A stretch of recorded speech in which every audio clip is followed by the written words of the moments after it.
5 minutes avec la Rhapsodie de réalité, une émission pour vous, une émission conçue pour vous, une émission taillée sur mesure, une émission qui vous ressemble, une émission qui vous permet de connaître votre destinée avec le Christ.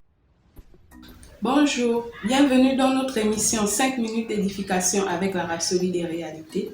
Aujourd'hui, mardi 18 février, Pasteur nous enseigne sur le thème « Recevez ».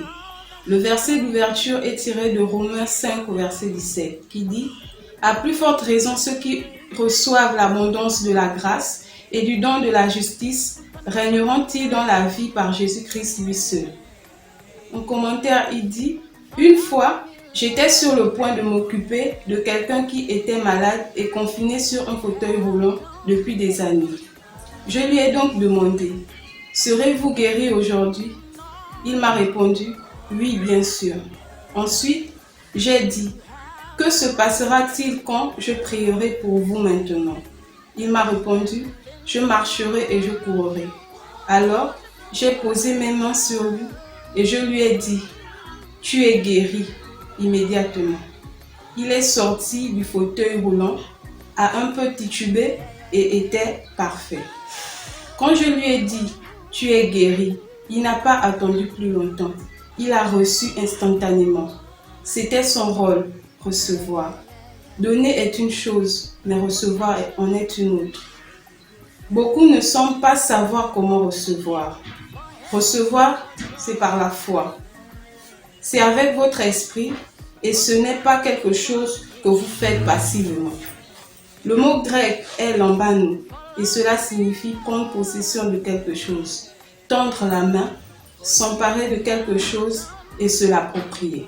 Dans Actes 3, verset 6, Pierre s'adressa à un homme handicapé de naissance et dit « Je n'ai ni argent ni or, mais ce que j'ai, je te le donne au nom de Jésus-Christ de Nazareth. Lève-toi et marche. » Au verset 7, nous lisons que Pierre a pris l'homme estropié par sa main et l'a tiré vers le haut. La Bible dit, au même instant, ses pieds et ses chevilles devinrent fermes. D'un saut, il fut debout et il se mit à marcher. C'est tiré de Actes 3, versets 7 à 8. L'homme aurait pu dire à Pierre, « Ne me tirez pas, mes jambes sont trop faibles pour me porter. » Non, il a reçu. Alléluia. Nous avons reçu toutes les choses qui concernent la vie et la piété.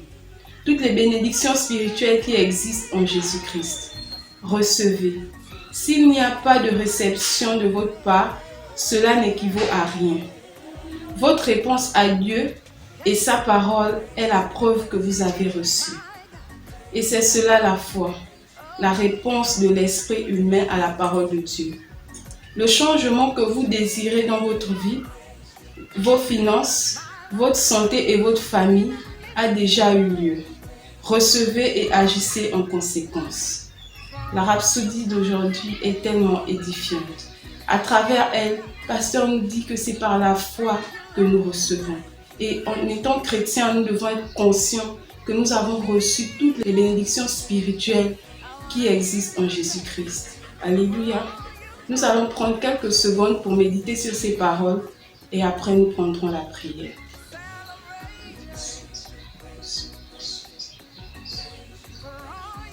Veuillez répéter après moi.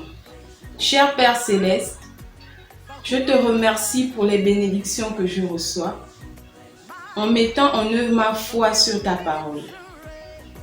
Tandis que je déclare selon ta parole et que je marche à sa lumière, je suis conduit en paix, maintenant ma victoire et ma domination en Christ. Aujourd'hui, je fais des progrès grâce à la parole, confiant dans sa capacité à me lever au-dessus et à me faire exceller dans tout ce que je fais. Au nom de Jésus, Amen. Pour l'étude approfondie, vous lirez Marc 7 au verset 7 à 8, Marc 11 au verset 24 et Jacques 1 verset 22 à 25. Merci et que Dieu vous bénisse. Vous avez été béni par ce message. Nous vous invitons à faire de Jésus-Christ le Seigneur de votre vie en disant cette prière. Seigneur Jésus, viens dans mon cœur et deviens le Seigneur de ma vie. Je reçois la vie éternelle dans mon esprit. Et selon Romains 10:9, si tu confesses de ta bouche le Seigneur Jésus, et si tu crois dans ton cœur que Dieu l'a ressuscité de mort, tu seras sauvé. Je déclare que je suis sauvé, je suis né de nouveau, je suis un enfant de Dieu. Maintenant, j'écris ce qui demeure en moi. Félicitations, vous êtes maintenant un enfant de Dieu.